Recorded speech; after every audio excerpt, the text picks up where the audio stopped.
Hey, good afternoon, everybody. Tom Stewart here. I'm with Liz Trotter, and this is the pre-Christmas edition of Smart Business Moves. Woohoo! Hey, Tom. Hey, everybody. Tom, I know you are devastated. I am You forgot. Scrooged. I am Scrooged. Yep. What happened, Tom? I forgot my hat. I know. And you I have was such a cool one, too. I was laying in bed this morning about 3 o'clock, and I was like, I gotta remember. And I should have gotten up and like put it with my bag, and You should have. but it was 3 o'clock, so Yeah. I didn't. And you ever have a great idea at 3 o'clock in the morning, and then Yeah. yeah. And then gone. Unfortunately, I actually feel a little guilty because I was thinking about your hat yesterday. And I was wondering, I wonder if you figured out a way to make, because for those of you that don't know, Denise Chystor sent him a hat. She sends us both all Yeah, the different I've got headpieces. a closet full of hats that Denise has sent. Yeah. And the one that he has that I really love is it is like an upside down, I guess Santa in the chimney, It's but his Santa in the chimney, and his legs are legs are standing sticking up. out. Yeah. But his legs sometimes fall over. But Tom was going to figure out a way to make them stand up. So I was thinking about it, and I should have reminded you, Tom, or I should have at least asked you if you figured out how to make his Yeah, feet stand. I have to own that. I got to be responsible enough to Yeah. bring my own Christmas hat to the Yes. event. Well, you know what? You could still wear it on the 27th. Why not? Yeah. Why not? Because I'm going to have my Christmas stuff on through the end of the year, Okay.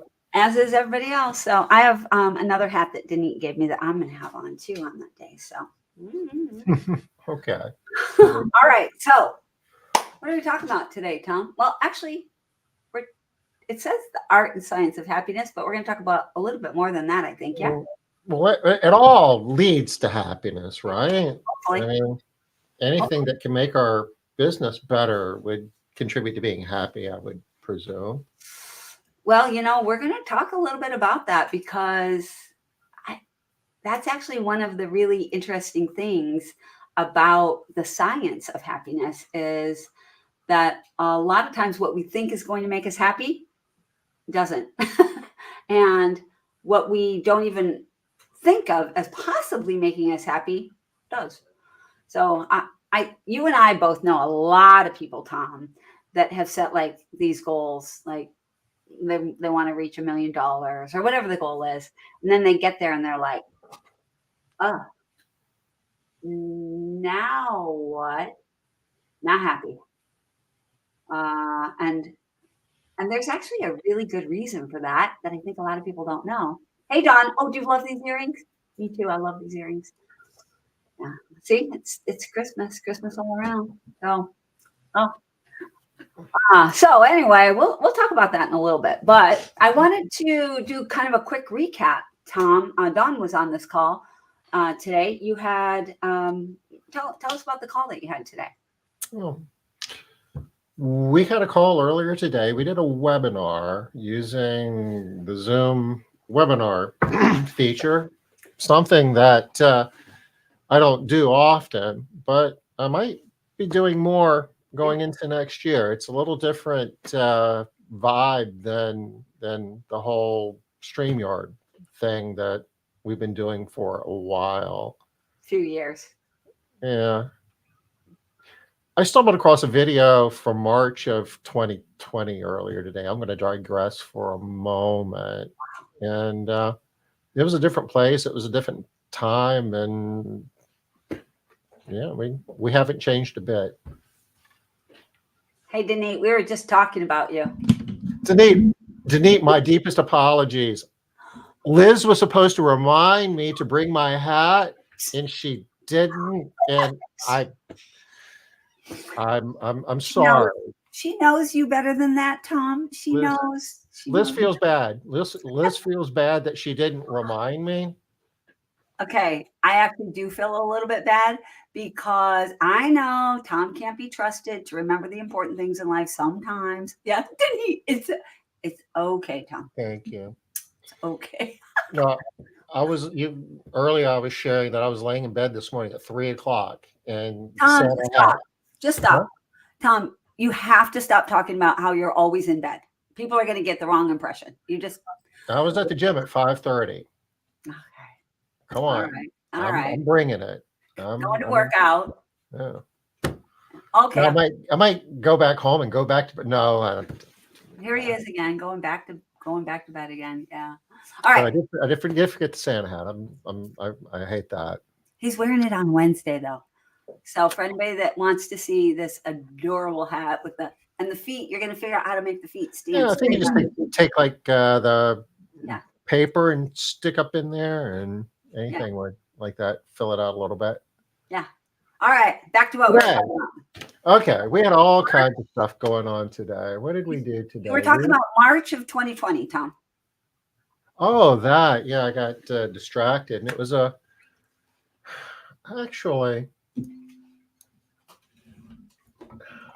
I gotta pull this up. This was worth it. All right. So if y'all remember, so for those of you that are like, why is he talking about March of 2020? Something was going on March of 2020. Probably won't take you but half a second to remember. It's when COVID really hit, right? That was when it all became like it began to feel real to most of us. We started getting a little bit of the fear and a little bit of the this confusion was hitting us all, and we didn't know what we were really going to do. And that's when Tom and I decided we were going to start doing smart business moves on a, gosh, I feel weird saying this, but I'm sure it's true, daily basis.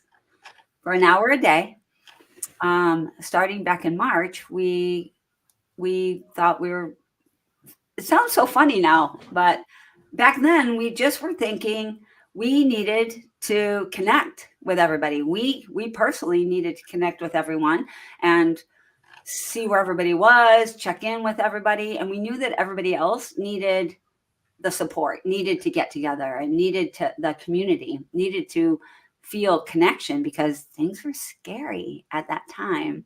We had a lot of people asking us, people still ask us to this day, why did y'all do that? Like, what did you think you were going to get out of it? And I think we still don't get that what we got what we intended to get out of it, didn't we, Tom?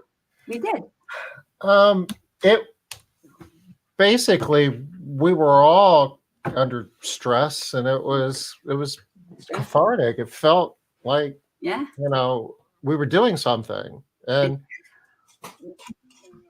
we really weren't, but I guess we were. But we really were just trying to stay busy, and and trying to feel better. We were trying to make connection also. You and I were trying to make connection. We were trying to make connection with other people. Everybody was reaching out because it was scary, just scary times. Yeah, see, Dawn, you remember us giving you hope back then. Thank you, Dawn. At the time, we didn't have clarity of vision, right? We didn't have this thought like, okay, we're going to bring everyone together and then it's all going to whatever. We didn't have any of that. We're just like, that's scary. Let's get on and let's talk to everybody every day and then check in and give people some numbers. Tom was great about giving us metrics on a regular basis, about COVID, where we were, what was happening. Most of the people I know in our industry had no idea about the PPP, all of the different things that you, or I guess we together, but you really brought to us. Oh, oh my gosh.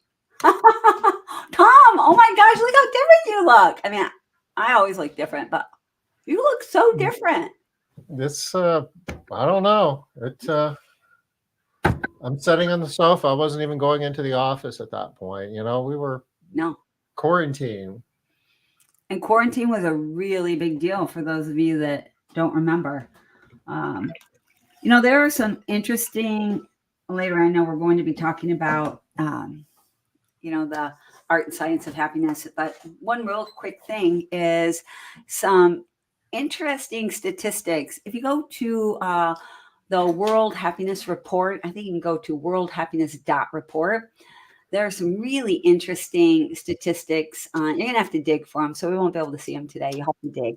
But some stats on how pandemic impacted overall uh, happiness with people. And you would think, well, again, what we would think is different than what actually happens. But you would think that we were in a worse happiness kind of a place, but in some ways we're a happier people because of, Because of COVID? yeah, because of the pandemic, which is really weird. Oh, and I don't want to dig into all of that right now, but it kind of goes to the idea that what we think makes us happy and what we think is going to make us happy is different than what it actually is. Go ahead, Tom. You had a, No, it's just I'm thinking about, maybe we're grateful that the pandemic is over, and I guess gratitude is a contributing factor to happiness. yes. But even while we were going through it, many people were doing things and had this feeling of doing for others that is a big contributing factor with and happiness as well. That Yeah. when you're doing for other people, you have a tendency to feel better than when you're not. And even this is so weird too, you have a tendency to feel a smidge happier when you're doing for others than when others are doing for you, which is totally counterintuitive. People are doing things for me. I should feel amazing. Right? But we have a tendency to feel even better when we're doing for others. So, really, the statistics around happiness are really just so interesting and intriguing. But go back. We keep sliding back into here because this is our topic today. But go back to what we were talking about earlier, Tom. What were you going to say about 2020? Were you just going to bring up that picture? Well, I was just, and there were some others that I just stumbled across that aren't popping up now, but they were in this whole time frame here, and I don't know. This was in Denise was sending us hats, and Yeah. it was Well, and I can see by those shirts. Look at us, Tom. We were in completely different spots. You were still working at Castle Keepers as like your main thing that main place you thought you were working at. I was still working at American Made. That's my American Made uniform. You're wearing your Castle Keepers uniform. Neither one of us is working in those businesses at this point in time, I don't think. Are you working in Castle Keepers? no. No. And I'm not working at American Made. They're just such a quick shift, right? Here we are, not even 3 years later, and we're both working at completely different companies.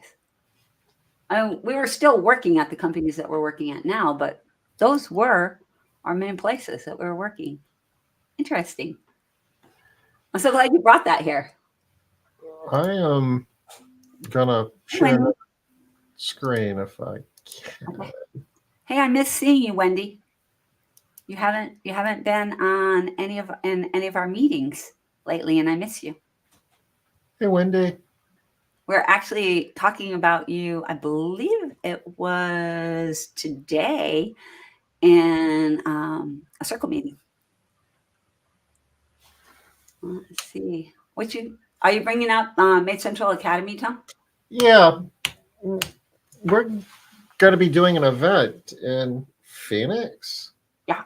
9 through 11, which I guess is the week after, second week of January. And it's a 3-day event. It's Made Central Academy Live, MCA Live. And it butts right up against the happiness event on the 12th. Which would be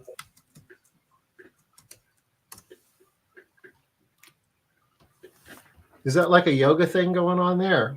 Yeah, that is that image is just somebody who is doing something that is really interesting to me. It is synergizing happiness, bringing happiness into her own life. So I love this picture because I think that a lot of we know better, but we still think that happiness is something that we have to find or that happens to us, where the reality is, based on all the data and everything that we have found, is that we actually create our happiness. We actually create our own happiness, which is kind of mind blowing. But Would you say it's a choice? I'm not going to say it's a choice, and I'll tell you why I'm not going to say it's a choice. So much of what we know about happiness, we what we think will make us happy, and we make that choice to do that thing, we're wrong.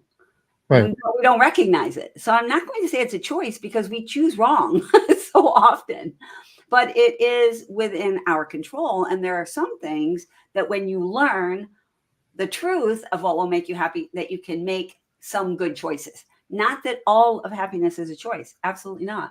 But you can make some good choices that will tend to lead you toward more happiness. And there are some things that we kind of know intuitively, but are still a little bit of a struggle.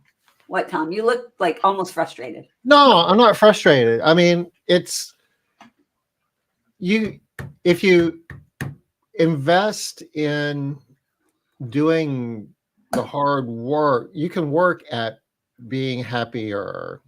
Yeah. And part of it is learning how to be happier and then making the right choices that will make you happier. And we both read the same book that I guess we'll be talking about here a little bit. And I think you took it a step further. You actually took a class at Harvard on happiness, Yeah. right? Yeah. Okay. Sure did. Yeah, and I have done a lot of research about happiness before this. Not research. I've read a lot about happiness, and I've thought a lot about it, and I've talked a lot about it. I've spent a good chunk of my life sort of trying to figure out about happiness from my own perspective, and I get questions a lot from people about how I can be happy in certain circumstances or with my background. How can I look back on this background and be happy about it? And so I thought a lot about that. Is it just natural? Like, are some people just born happier than other people? And a surprising piece of information there is, yeah, guess what, y'all? Some people are born happier. Isn't that interesting? I mean, we think that, oh no, it's all a choice, right? We it's all our mindset. And we all not true, not true at all. Some people are born with a more natural tendency to be happy and see happiness out there in the world. Did you know that, Tom? No, I Kind of shocking. didn't. Yeah. Yeah, I think most people are surprised by that. I do have some stats about that I'll share at the event, the Art and Science of Happiness event in Phoenix, and where this information comes from, etc. I don't want to get into all the details of that stuff today. But yeah, everybody has the ability to make themselves more happy because a lot of it is tools, right? Things that you can actually do. And not just you have to change the way you're thinking. A lot of times people think, I just have to change the way I'm thinking. I have to change my mindset. Yeah, that's not all. That's not exactly what it is. It's a piece of it for sure, but you can influence some of these things. Let me give you an example. So there is let's see, what's the name of that thing? What is the name of that? There is some research that has been done, and if you look up free choice paradigm, you'll see some of this research. And the free choice paradigm, it's a bunch of different studies and tests that people do, and different scientists and researchers will do this stuff. Oh, let's see if it pops up for you. And here's kind of here's an example of a study. So they bring, and this study was done at Harvard. Of course, I took a Harvard course, so a lot of the stuff is coming out of Harvard. Um, so they bring a bunch of people into a room and they give them all like 6 pictures, show them 6 pictures, 1, 2, 3, 4, 5, 6, and they ask people, hey, pick which one you think is the best. Which one do you like the best? And they pick whichever one. Oh, I kind of like 2. I kind of like 4. I kind of like 3. Whatever. And uh, they say, oh, okay, cool. Well, guess what? I just happen to have a copy of that one in the back room of whatever one. For example, 3, 2. Let's say example is 3. I said, I just happen to have a picture of number 3 back in the back room. Would you like it? And the person's like, oh, of course. Yes, yes. They take it and they take it home with them. They bring them back however long later, all different studies, right? Whether it's 3 days, 30 days, 90 days, 3 months. And they ask them, looking at these pictures, can you rate them for us? And the one that they took home 100% of the time is the one that they like more. They like the one that they came home with. Like even before, when they might have been given the one that they liked second best, right? So they're like, oh, I know you said that you liked number 3 second, but I actually have a copy of that one in the back room. Would you like it? They give it to them. The people that kept, now it's only the people that kept their pictures, right? They kept the picture and they bring them back and they put them all in order. And again, they ask them which one they like. And invariably, they like the one that they kept the most, even though initially they didn't. They thought they were going to like the other one better. They like it because they have it. They had it. And so there's a weird bias that what we have, we like. And what we have can make us happy. Knowing that little thing is looking for how you can use that little piece of information, that when you have something, you like it. So how can you create a perception of having around more things? Because if you have them, you can manufacture your own happipiness. So the word that's used a lot around happiness is synthesize, right? Sort of you're creating this sort of fake happiness that becomes real. But Mm. another word is manufacture. You can sort of create this happiness for yourself. But isn't that interesting that just that one little tiny thing? Yeah. And, one of the takeaways that I got from the book, and I guess the book, we're talking about Arthur Brooks's book. I'm looking at the wrong place.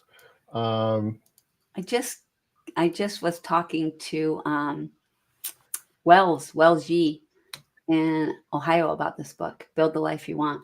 In Ohio? He's Oh, in no, Chicago. no. I think I said Ohio. I was thinking Chicago. Yeah. Okay. What did I say? Did You I said say you were talking in to Ohio? Wells in Ohio. I'm sorry, Chicago. Okay. I haven't heard from Wells in forever. Is he still Yeah. out there doing it? Yeah, he's got a really cool new AI project that I don't want to talk about because he hasn't announced it, but it's Okay. pretty cool. Everybody's going to be really impressed, I think. So, yeah. Go ahead, Tom. Tell me what happened for you when you read this, because you read this book, and I believe that this is what made you reach out to me about this, Yeah. right? Why don't you tell that? I thought this would be a heck of a workshop, and you were trying to get me to do it. And it's like, no, no, no, no, no. I can't even begin to touch this. This is your wheelhouse. You do happiness. But it's really cool because Arthur Brooks, who's the primary author of this, he's been a CEO of American Enterprise Institute. It's kind of a right wing think tank and kind of the antithesis of what you would think about as happy. And he worked his entire life and did a lot of important CEO stuff. And I guess woke up one day and tried to figure out where did his life go and his family and everything else, and decided to start focusing more on the idea of happiness. And he's kind of an analytical guy and started researching it and started basically writing. He writes for The Atlantic, and he was writing articles for The Atlantic about happiness, and it actually turned into a gig where he's teaching a class at Harvard on happiness. And you can take Harvard classes, you can monitor them. You don't get like college credit for them, but you can take any class that they teach at Harvard for free if you just want to learn the information. And I think it's like a 16-hour class. And If you pay, they give you a fancy little certificate, y'all. oh yeah, but you I paid the money. so Fancy um, certificate. this became Liz is taking this and she's turning this into a one-day workshop, and it's going to be great. And one of the cool things that I never really understood is like you're thinking wrong if the idea is, I want to be happy. They really talk about you know, there are degrees of happiness. It's more accurate to say I want to be more happy, because we all have some degree of happiness, and we also have some degree of unhappiness. And happiness and unhappiness are two different scales. It's not like a light switch where you're turning it on and off. You can be happy and unhappy at the same time, and that's healthy. The unhappy part of it, if you don't have any unhappiness, bad things happen to you. It's the unhappy part that kind of keeps you safe and kind of motivates you to get out of bed in the morning. And if you were just like very happy and had no unhappiness whatsoever, you're not going to survive very long. So they're both necessary, and it's really learning how to manage yourself and behave in a way where you can get the outcomes you're looking for on those two scales. So, And Tom, why did you think it would make such a good workshop? because I think For our industry. you and I have both done a lot of classroom work, a lot of teaching, fair amount of coaching over the last 10 plus years anyway. And we've had the opportunity and privilege to get to know a ton of people who invest themselves into building house cleaning businesses. And once a year, we find ourselves locked up in a week in a beachfront vacation. Well, even saying the mansion down at Isle of Palms, and they're looking to improve their business, but the heart of it for a lot of people is they're looking for happiness, but aren't articulating it that way. And it's like, this needs to be said. For just taking a day and just thinking about this, if you're running a business, if you're taking the risk of being an entrepreneur and everything that's about, you're doing it for a reason. And there might be a piece of that for a lot of people. I think there's a piece of the puzzle that they're missing, and just a return off of investment in time, and just taking a day to say, I want to learn more about being happy and how to be more happy. I think that could be a heck of an investment for a lot of people. I do too. I think that a lot of times people don't recognize what you said earlier, that they're already happy. You already have some levels of happiness going on right now that people have a tendency to not even look at, not even recognize, focus in on what they're not happy about, what's not good, what's not going well, where the problems are. But there's already a level of happiness there. You already know how to do some of this.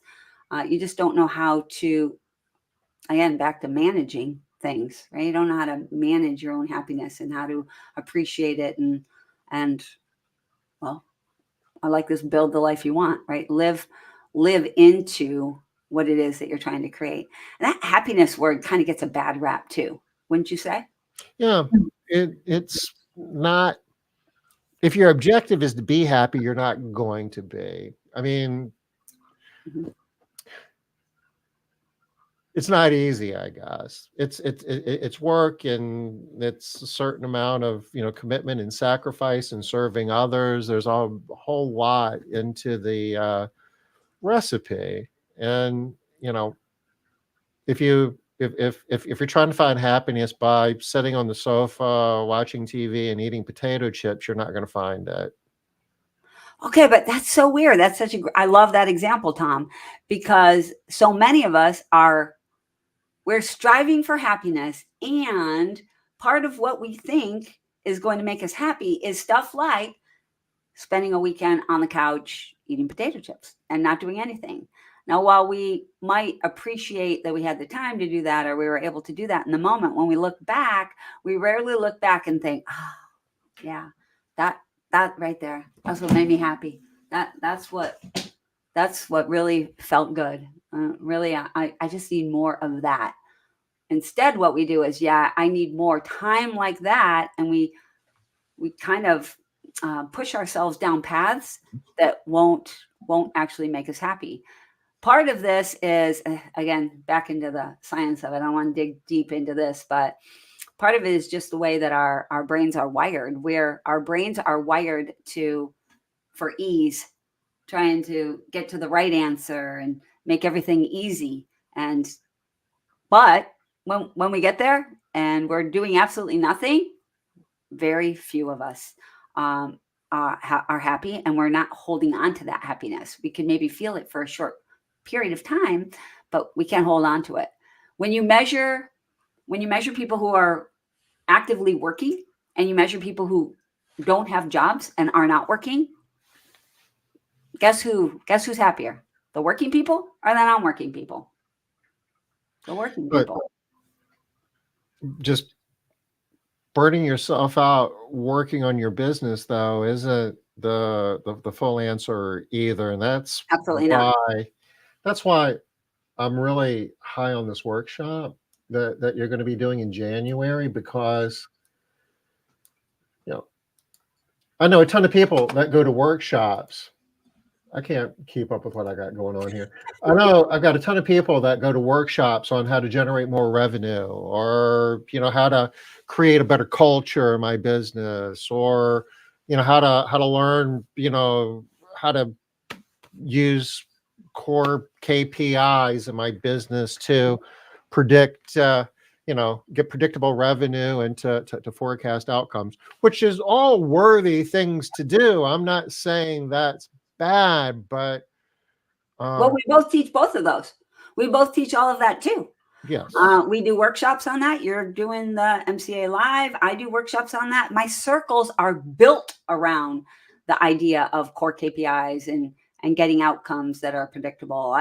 The whole thing is we build our lives on that. I think when I started looking at this a little bit, and I read Arthur Brooks' book, and it was like, that's the pinch of baking powder. Yeah. We've got all of the big stuff, and there's people who will make a big investment of time and treasure to spend a week with us in the mansion, and they get a lot out of it, and they leave and they know a heck of a lot more about running their cleaning business than they did before, and they'll go back and they'll put up better numbers, and that's good. But this is the pinch of baking powder that can like 10x it. And also the this idea of having lasting happiness is such a, a big piece that a lot of times we think of happy as like we're doing the fun thing where and this is a really great example. You come to an event, you get all amped up and you get all happy and you get excited, you're doing the thing, but then when you go home, the happiness is gone. You kind of left it back there, right? Mhm. You kind of can have this feeling of, but now I'm not happy anymore. And learning how to that the happy is not at the event, not where you were having all the fun and talking to everybody and doing all the stuff. Nothing wrong with all that. We definitely want to. I'm going to the convention. I'm definitely networking with everybody. I'm appreciating it. I'm telling everybody how much fun you're going to have, what a great time you're going to have. But when you come back, you have to you have to understand that that was a boost in how you were feeling. That was not your actual happiness. That's Yeah. not where your happiness comes from. Uh, And a, we all know that. a lot of like the endorphins and everything else are basically you role playing in your head, kind of Oh, fantasizing in terms of, I just I just took all my core KPIs and I plugged them in the model, and I'm able to forecast for the entire year. And I see how bigger my business is going to be at the end of the year and how much more profitable I'm going to be. And all I need to do is, increase leads by 20% and lower my payroll to revenue by 4% and improve my close rate and that's all I have to do. And you're just like, gosh, this is great. I've never felt so good. But it's all just kind of air guitar, isn't it? Yeah, air guitar, it's all floofy. Along with that idea, there's another little tweak on that. We have a tendency to think that if we are in control of something, if we have control over something, that we'll be happier. Right. So, like in that scenario, so, okay, now that I know what to do, now that I know what numbers to look at, now that I know how to impact these numbers, now I'm going to be happy. Not true. Also, Mhm. not true. Having control many times can work against us. I got another quick example on this. Back to we were talking about. Remember the pictures, the people that were given the pictures. Yeah. All right, so back to the same idea. We tell a different group of people now that, oh, we can give you one of these pictures, but here's the deal: you have to pick right now. So there are two different scenarios. Here, take whichever picture you want, and if you don't like the picture, then you can turn it back in. You can turn it back in later. Just trade it in. I'll have all of these other pictures. I have them all here, and you can trade in that picture anytime you want. You'll have to do a little bit of work, but you can trade it in. The other group of people, we say, pick your picture because I'm giving all the rest of the pictures away and you'll never have an option to get another picture. If I asked you which one of those things, those scenarios, do you think you would like more? Which one would make you happier? What do you think? It's a trick or I wouldn't be bringing it up, Yeah, I right? know. It's counterintuitive, isn't it? Why? Why is that? Yeah. So the reason why, so I'm going to answer for those of you that are like, oh, I don't get it. Obviously, you're thinking the one with the choice would make you happier, right? But no, of course not. Otherwise, we wouldn't be talking about it. The option where you don't have a choice, you made your choice, and now you're stuck with it. We think that's going to make us less happy. Nope, it makes us happier. And the reason it makes us happier is that manufactured happiness that I talked about before, the synthesization of happiness. We decide that because we have this thing, it's the better version. When we don't have an option, there is no other option. This quickly becomes the best option. But when we have the option, we beat ourselves up. We keep going. We're not happy because wonder if I should pick the other one. I wonder if I should get in contact with them. I wonder how long they're going to hold on to those. Wonder if I'll always be able to change. I wonder if this is really the best option. I wonder if other Mhm. people thought this was the best option. Which one did other? We just go round and round and we can't enjoy the thing that we have. So it's another really good example Sure. of how what we think makes us happy does not. If so, part of these studies is before they have them choose, they ask people, which one of these things do you think will make you happier? And on average, it's somewhere around 66% of the people. So like 2/3 of people think that they'll be happier if they get to choose and they can return it at any time. And there's 33% of people that say, I think I'll just be happier if I get the thing. Well, those 33% of people, they actually know a little bit more about what they're talking about. But most of us fall into the, oh, hey, Jonathan. Yeah, I know. January in Phoenix. But those people know that I just want to have the thing. Once I have the thing, I can let it go. I don't have to worry about it. I don't have to think about it, and I can enjoy what I have. So that's another little twist on how the science. This is the reason why nobody really talks about just the art of happiness or just the science of happiness. They kind of play together because what Right. you know and what you think are not in alignment, and the truth is not in alignment with those things.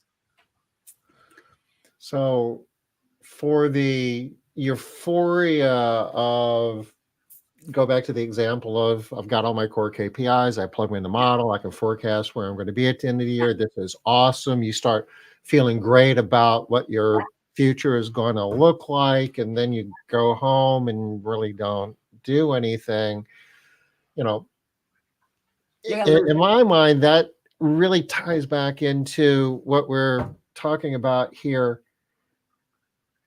Striving to be more happy gives you the extra juice to implement and do the things. You make better choices, and you're more likely to get the outcomes that you want. Just putting your head down and say, I'm just going to work harder and screw happiness, kind of works against you. And if you think that's going to help you increase the chances that you're going to make those numbers at the end of the year, I would argue that you're wrong. Yeah, Taking, doing, working your numbers, running your business, being the leader that all your stakeholders need you to be, doing everything that we talk about in foundations and have been building over the last, dozens of years, all of that's real. But this is the quarter teaspoon of baking powder that is often overlooked. And at least in everything that we've done today, we've never touched upon it. And yeah. I think this, in a meaningful way, improves the chance that you're not just dreaming about it and kind of getting that, euphoria of imagining, but you're actually going to leave and live it after, the program. This is life changing stuff. Yeah, I'm hoping that we priced this thing really low compared to anything that I have ever done. I've never done an event at this price point before. And Tom, we went back and forth about this. The reason why it's priced so low is we want everyone who goes through MCA to sign up. You're already going to be there. Put out the extra 295. We have to charge you something because if we don't charge you anything, you won't be happy. Believe it or not, it will decrease your satisfaction with the course, and we need you to come here after you go to the event so that you can get the full benefit of everything that you are going to learn and all of the tools and all of the excitement. You'll be able to actually impact that to a much bigger degree by going to the art and science of happiness and figuring out how to make that stuff work to a much deeper degree. So the MCA Live event, you're going to learn what your core KPIs are, why they're important. You're going to be benchmarked, so you'll know where you are against, other, companies within, the industry, which quartiles you're in. You're going to have models that you can then use those. It's going to give you all kinds of future outcomes in your business, and you'll have tools where you can plug in improvements and kind of see before and after and kind of craft what you want your business to look like in the future. And then we'll give you the tools that you need within, you know, we show you how to do this in Made Central. But even if you don't use Made Central, people come to these events and they leave learning, what the numbers are, and actually have a deeper understanding of how they can transform their business and change their business. But you leave with an action plan that, if you do these things and this is how you do these things, these are the results you're going to get, and this is what things are going to look like next quarter and the quarter after that and the quarter after that. Just like publicly traded companies, this is professional management we're talking about here. And then it's a matter of, am I going to do it? Am I going to be the leader that my business needs me to be, that my cleaning professionals need me to be, that my customers need me to be? And this program here, I think, is the quarter teaspoon of baking powder. Yeah, that makes it all come together and makes it so that it's not just a flash in the pan. It's not just another event that you went to. So, yeah, I'm really excited about it. I'm really looking forward to it. Um, I wanted, you were talking and I thought of something I wanted to mention and then I lost it. Now it's kind of, you know how that is that it Yeah. just keeps worrying your brain. Can't get it back. One of the things that we're doing in the circles next year, Tom, I don't know that you and I have talked a lot about this, maybe just like touched on it a hair, that I think will be interesting to a lot of people. And we got some people from the circles in here live today. Is we are going to be working on a project directly related to each core KPI based on the Made Central calendar. Is that the calendar? Yeah, it is. If you haven't received one of these calendars, actually, Tom, give her a little spiel here A little about spiel. the calendar. There are 12 core KPIs. Coincidentally, there's 12 months in a year. It's like, hey, this will make a cool calendar. And cool. So each month has its own core KPI. We built a calendar around it. This is it. We explain why we have 12 core KPIs, why they're important, and they're not just like 12 random numbers. They all work together. That if you plug them into forecasting models, it can tell you how much revenue you can expect to have in the future, how many employees you're going to need to have in the future, what your gross profit, what your net profit. It tells you if you've got too much demand, too many homes and not enough people to clean them. It tells you if you've got too many cleaning technicians or professionals and not enough homes to clean. And it tells you what that looks like this month, next month, month after 10 years, if you want to, if you use those 12 numbers. And you can figure out what rate increases can do for you, what happens if you're able to decide to lower your payroll to revenue number or increase the lifetime value of your customers. Millions of games you can play with these to give you future outcomes. These are and 6 of them are green numbers that you want to make bigger, such as what do you bill? What's your bill rate per job, per cleaning? We all want to be able to charge more if we could, right? Well, that's a green number. Customer attrition rate. We want to lose fewer customers per month, so that's a red number we would want to drive down, for instance. And the January core KPI is revenue. Is the bill rate per cleaning. That's calculated by just taking the amount of revenue you generate and divided by the number of jobs that you perform to generate that revenue. This is what's going on in the month of January. Every month, we're doing a webinar on just that one core KPI. The January webinar is the first Wednesday of every month. It's the 3rd of January. And you can get to that by madecentral.com/events. There's a whole tool that you can download that it'll take all these events and put them in your Google Calendar or your Outlook calendar for the entire year. It's pretty cool. Anyway, that is it. All right. So if you don't have a calendar, reach out, get a calendar. Right? Where do they go to get a calendar, Tom? We have them to give away in Phoenix in January. That's an easy way to do it. Yeah. If you're a Made Central partner, you already have one. They went out in the mail the other week. I know a number of them already have. If you haven't, they're on their way.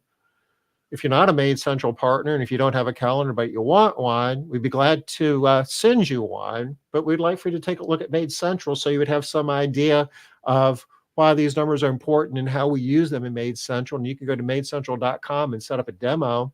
And as part of the demo, say, hey, I'd like to have a calendar, and we'd be glad to send you a calendar. One more thing I really want to say about the core KPIs that I don't think gets said enough.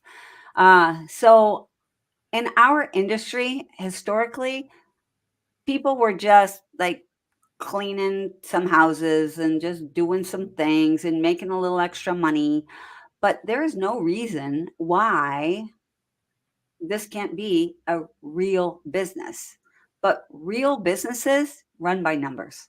You're not going to hear of or see any other real business that's just like, yeah, well, I think we're going to do blah, blah, blah, because I just feel like it's a good idea. That that's not how real business is run.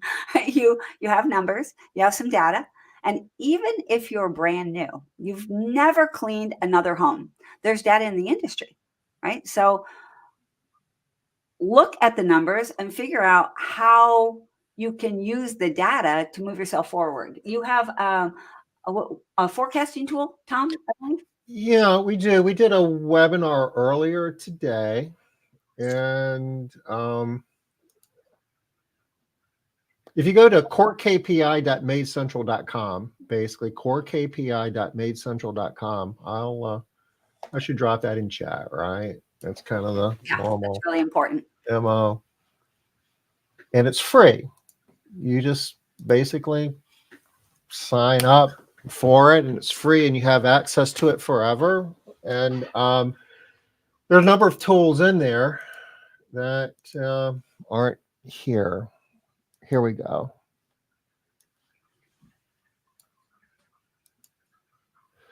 Um, you plug your core KPIs in here. Your green ones are over here, like your bill rate per cleaning and so forth, your close rate per week, all of these. You plug your red ones over here, the ones you want to drive down, and then you can plug in percent increases on some of these. And they call this like what if analysis, sensitivity analysis. But so you're playing what if games.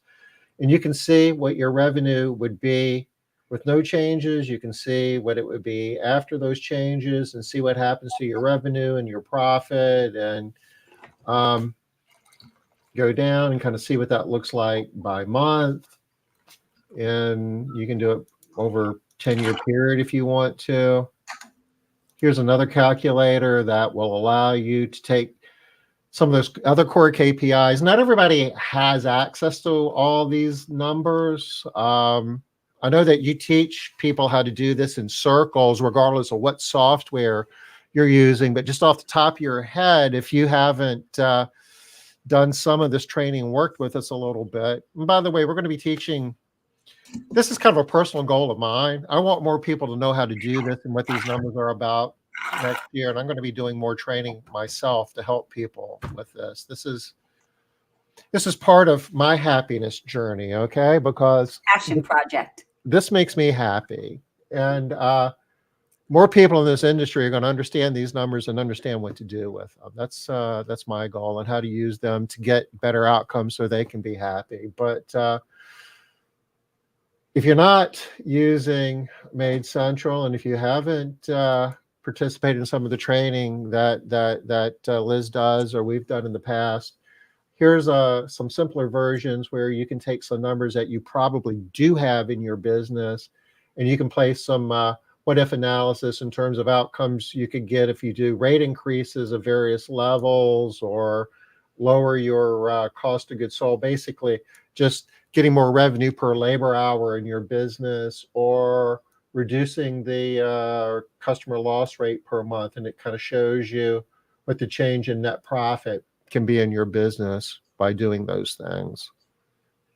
And it's in part affected by how you pay your people. Do you pay hourly, allowed hours, or job ticket hours, sometimes referred to that, or fee split? And all of these are tools that are out there. We've got more that we're building that we're going to be putting out there. And like I say, it's free, and it's an opportunity to use these tools in your business. And we're going to be doing training around these all And, next year. and hopefully everybody heard that you don't have to be a Made Central partner to use these tools. You can use them no matter who you are. And the idea is that all businesses would be using these types of tools. All businesses would be running their businesses by these numbers, and not just on like some generic idea that you have about how everybody does it. Well, everybody does it this way. That's not a good reason to do things, y'all. It's really not, because how everybody does things in a little tiny city is not how everybody does things in a really big city. and how everybody does things when their business is generating $400,000 a year is not how everybody does things when their business is generating $5 million per year. So what you, again, back to the idea of art and science of happiness, what you think you know is not true. So the numbers, you've all heard it. The numbers tell the story. Numbers don't lie. What gets measured gets done. You know all of the stuff about the numbers and the importance of the numbers. So do the work, little tiny bit of work. No matter who you are, no matter how big your company is, use the data. Find the data, get the data, use the data to run your real business, not just clean some homes. Right? You have Well, an opportunity. the fact of the matter is, we're all doing the work. We're all working hard. Are we working on the things that give us the biggest payback?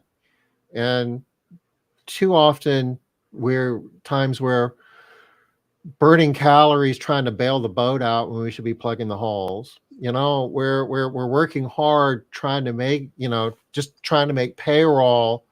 If I could just get more homes, on the calendar this week, I just say I gotta clean more homes. And if you just stop for a minute, you might be able to see through.